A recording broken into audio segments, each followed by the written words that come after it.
clogs our nation's skies. It can cost us billions in healthcare. Air pollution. One of the biggest contributors is traffic. Vehicles powered by petroleum congest our highways and poison our clean air. Environmental and economic concerns are growing. Why not stop the problem at the source? Well, one car manufacturer is doing just that. In this special edition of Today's Environment, we'll see flexible fuel vehicles that utilize a cleaner, more cost-effective fuel called ethanol. And we'll introduce many experts that have joined the effort to make ethanol the fuel of choice. So stay with us as we present a real solution to an ongoing problem. Next on Today's Environment.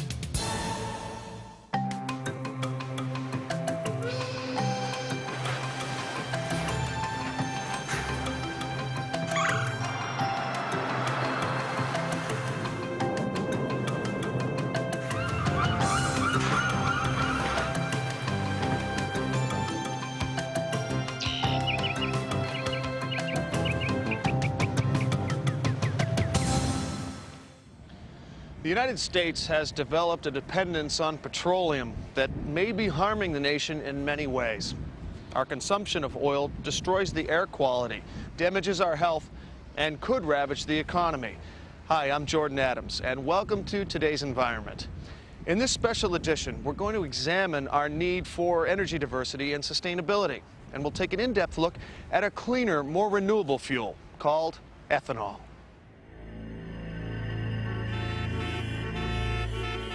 Currently, nearly 100 million people live in areas where the ozone level exceeds the clean air standards set by the EPA.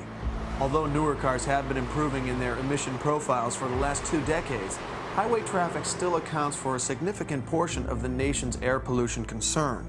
Some experts have estimated that healthcare costs linked to air pollution are about $45 billion annually. Polluted air and health costs related to air pollution are not the only expenses we pay for our oil. We consume over 120 billion gallons of gasoline a year and must import over half of that. It's a perilous formula when you consider that 2/3 of the world's oil reserves are located in the Middle East, and our need to import is expected to grow to over 60% of demand by the year 2010. Currently, our dependence on oil adds about $70 billion a year to our trade deficit, which accounts for about 20% of that imbalance. Our dependence on foreign oil has a tremendous impact on our economy. Most people don't realize that last year we spent $50 billion a year just sending money overseas to pay for oil. And our transportation sector is the most dependent on foreign oil that it's ever been. Even if oil did not contribute such enormous environmental and economic burdens, it's a limited resource that's not renewable. About 97% of the world's known oil is already in production, and all remaining supplies could be depleted in just a few decades. The Federal Clean Air Act and the Energy Policy Act of 1992, as well as progressive clean air laws in California, encourage energy diversity and improved air quality. In answer to these mandates, alternative fuel vehicles, like this flexible fuel Ford Ranger, have begun to emerge as potential solutions that may allow us to drive more environmentally friendly and ultimately rely less on imported oil. You alone can wipe out 10 pounds of carbon dioxide emissions every year for the rest of your life and beyond with one simple act: plant a tree. Get involved with Today's Environment today.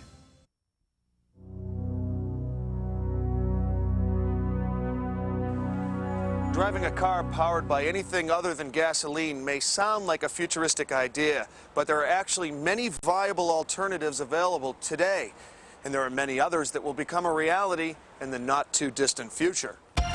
There are several types of alternative fuels. They include compressed natural gas, or CNG, electricity, propane, ethanol, and hydrogen. Compressed natural gas is a mixture of hydrocarbons, mainly methane. It's produced as a byproduct of drilling for crude oil and refining it. CNG has a more favorable emission profile than gasoline. Many fleet vehicles fueled by CNG, like taxis, buses, and delivery trucks, are already in use today. Electricity is a fuel that's produced by power plants. The pollution created by this fuel is at the source or the smokestack of the power plant, which can be easier to control than millions of tailpipes. Electric vehicles may become more common as advancing battery technology improves the speeds and distances they can travel without recharging. Propane is produced as a byproduct of crude oil production and natural gas processing. It's been used as a transportation fuel for more than 60 years. There are currently about 350,000 propane-powered vehicles on the road, mostly in fleets. CNG, propane, and to some extent electricity are derived from a non-renewable, limited natural resource. One important goal for energy independence and diversity is sustainability, and that's where fuels derived from renewable resources, like ethanol, become very important. Well, ethanol is a simple alcohol that's made from the natural fermentation of sugars that you find in plants and crops. Making ethanol from sugars is technology that you can find in the first records of recorded history for mankind. If you consider the regular unleaded gasoline you get out of your pump at an octane rating of about 85, pure ethanol comes in at an octane rating of about 120. So in fact, it's used in the premium grades of gasoline to boost its octane rating. If you wanted to pick the ideal fuel for transportation, you would want a fuel that burns cleanly and has low emissions, that you can make from resources that we have right here at home, that we're not dependent on finite supplies of fossil fuels, and we don't have to import it. Ethanol meets all those criteria.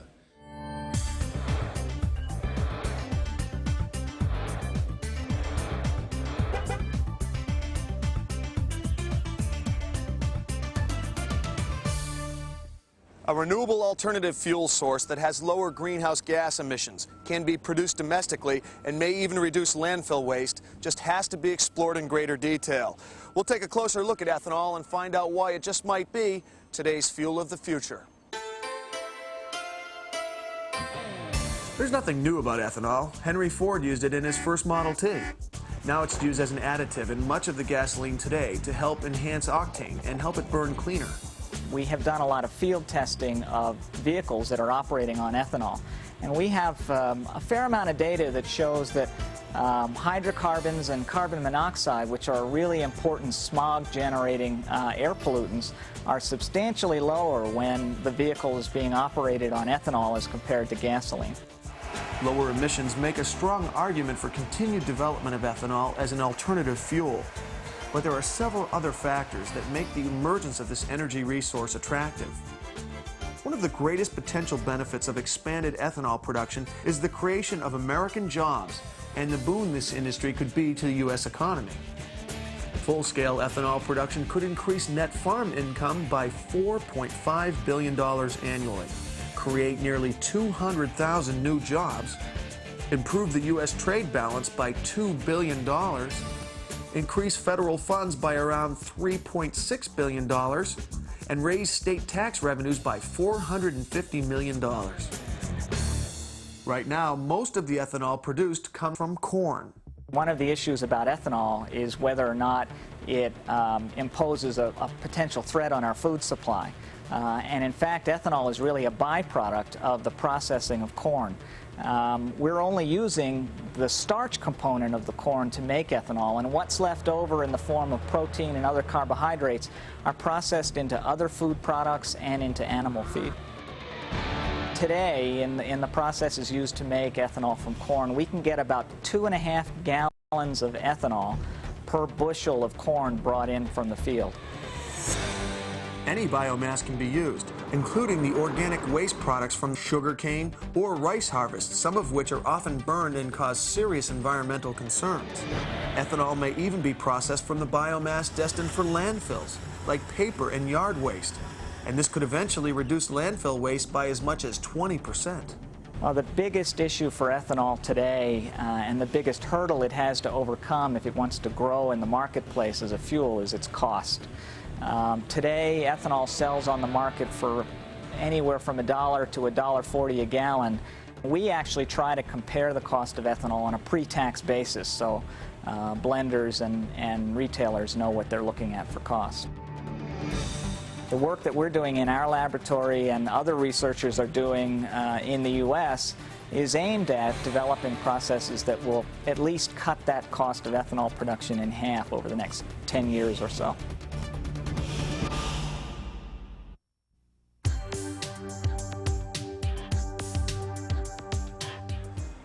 Currently, more than 1.5 million gallons of ethanol, or E85, are being produced each year. The continued growth of this alternative fuel is expanding the market for U.S. corn growers. There's also a great deal of research being conducted to produce this energy from other renewable raw materials. For the first time, we can replace what typically utilized in manufacturing the product, corn, with waste materials. In this particular case down in Louisiana, we're taking the waste from the sugarcane industry called bagasse, and in addition, rice hulls and rice straw, which would be available and typically thrown into a landfill pile. We have a facility that is currently under development. This facility will also produce approximately 25 million gallons with the capacity to expand to some 150 million gallons given the availability of material. Household waste and sewage sludge are also providing biomass that's used to produce cleaner fuels. Masada Oxenol converts household garbage and sewage sludge to ethanol. The Masada Oxenol process provides fundamental solutions to chronic environmental problems that every community faces sooner or later. It allows communities to avoid landfilling, land application, and incineration while converting or recycling over 90% of the garbage and sludge streams. In addition to producing the cleaner burning fuel ethanol, the Masada Oxenol process safely destroys the dangerous pathogens found in garbage and sludge. Heavy metals are also safely removed. There's no longer any need to store the garbage in a landfill indefinitely. It is now permanently disposed. The Quincy Library Group was also formed where environmentalists and loggers are collaborating to convert wood waste into energy. It's an interesting story where you have a group of environmentalists, several local logging companies, and state officials, all of whom recognize the serious problem with these devastating wildfires that occur, and now are taking and wiping out total forests. The Department of Energy and the federal government as a whole have realized that the development of biofuels in the biomass industry is vital to the U.S. economic growth, energy security, and environmental protection. And as a result, the Department of Energy has played an active role in creating and expanding this industry in the United States.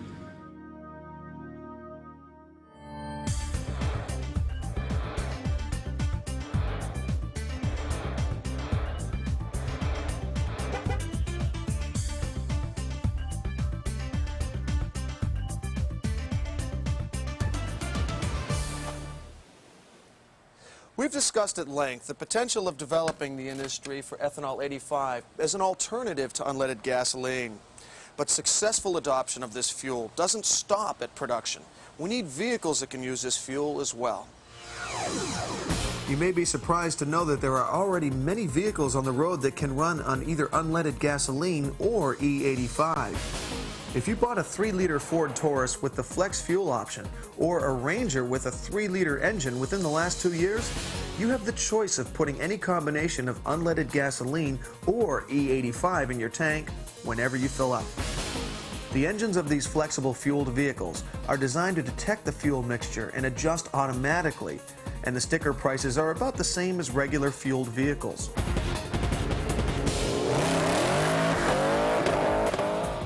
By the year 2000, Ford will have produced over 500,000 of these E85 flexible fuel vehicles. And many other major manufacturers may provide FFV products in the future. It's important for us to continue building these vehicles so that we could get enough vehicles into the market to be a critical mass to encourage the fuel providers to build stations and provide a method for customers to fuel their vehicle with the ethanol fuel. If there's another oil crisis or if prices go up, the best thing we have going for us is competition. If we've got these thousands or maybe even millions of flexible fuel vehicles on the road, the next time folks want to raise the price of oil, they're going to have to contend with the competition from ethanol. It's important that auto manufacturers continue to build flexible fuel vehicles so that consumers can use fuels that may be more environmentally and economically positive. One important question consumers have about alternative fuels is, will the vehicle perform as well using a fuel other than gasoline? Our ethanol vehicles are performing well in the marketplace. We don't perceive any difference in durability or in performance to the gasoline versions. Primary customers for our alternative fuel vehicles are fleets, like government fleets and pool car fleets and large businesses and that sort of thing. And we've been able to learn a good deal from those programs because the vehicles are centrally maintained and we can get information on performance and durability. A well-tuned car uses nearly 10% less gas. That translates to 10% less emissions from that one source. So schedule a tune-up and get involved with today's environment today.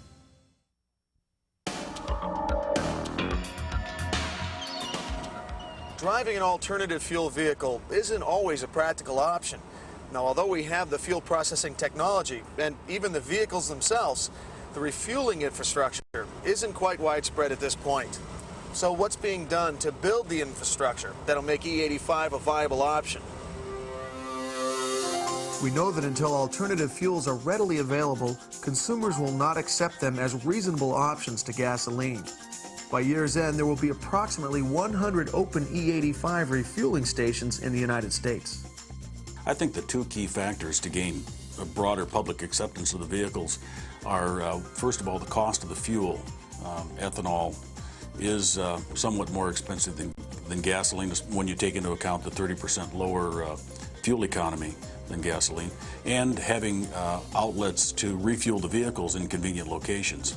What the Department of Energy is doing in partnership with the states and with industry is to build more refueling stations that offer the ethanol. We're doing this by focusing in several metropolitan areas where ethanol is already available, where the vehicles are available, and where folks really want to move forward with the ethanol fuel. There are a number of proposals before the legislature in an effort to try to stimulate the use of this product. One proposal would be to essentially make it more available in terms of lower octane fuels, that type of thing. The legislature has been a little reluctant to mandate the use of this, so what we have to do is we have to make it more available, allow it to compete with other fuels, and begin a public relations campaign that educates people about the benefits of the fuel in terms of the use within their vehicle and to the environment. In order to help foster the market for E85, there are often federal and state tax incentives available for opening or installing a fueling facility.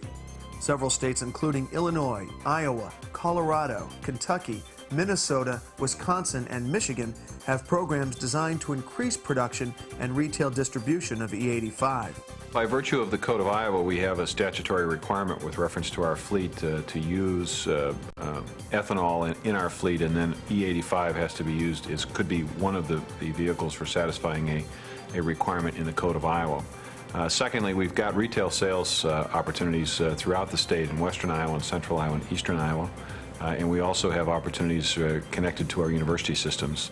Some auto manufacturers, like Ford, are contributing funds to offset the fuel retailers' E85 investment costs. One program aims to add 10 stations in Chicago and up to 30 in the Twin Cities area. There are also distributing fuel vouchers to flexible fuel vehicle owners who live within 10 miles of an E85 refueling station. Right now, there is a subsidy in place at the federal level that saves about 50 cents per gallon of ethanol for the person who blends that into their gasoline. It only takes about 200 of these flexible fuel vehicles to make a refueling station on ethanol profitable for the provider. We need to educate, we need to market the fuel, we need to make more folks aware that in all likelihood it's available at a refueling station in their neighborhood. As the pumps begin to appear, people will become more and more aware of E85 and the economic and environmental bonus it carries with it. Hopefully, this will result in more and more pumps being installed until it's as easy to fill up on E85 as it is to fill up on unleaded gas. If we can create the infrastructure from raw materials processing through retail distribution, we may be able to take advantage of the enormous benefits from this renewable alternative fuel. Thanks for watching this special edition. If you want more information about anything covered on this program, log on to our website at vstar.com. And join us again next time as we explore more positive solutions on today's environment.